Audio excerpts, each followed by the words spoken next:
తెలంగాణలో కురుస్తున్న భారీ వర్షాలను కూడా బీఆర్ఎస్ పార్టీ రాజకీయం చేస్తుంది.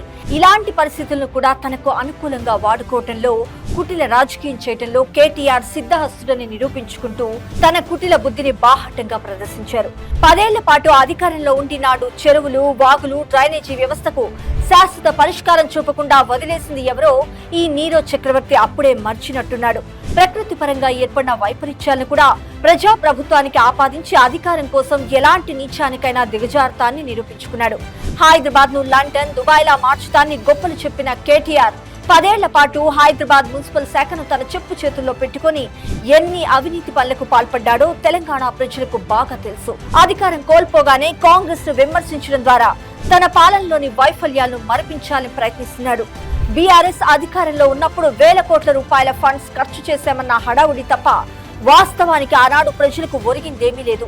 మరోవైపు బీఆర్ఎస్ పాలనలో పెరుగుతున్న జనాభాకు తగ్గట్టుగా డ్రైనేజీ వ్యవస్థను మార్చకపోవడం, ఎక్కువగా భూములు కబ్జా చేసి నిర్మాణాలు చేపట్టడం వంటి వాటి వల్ల నగర వీధులు, చెరువులను తలపిస్తున్నాయి.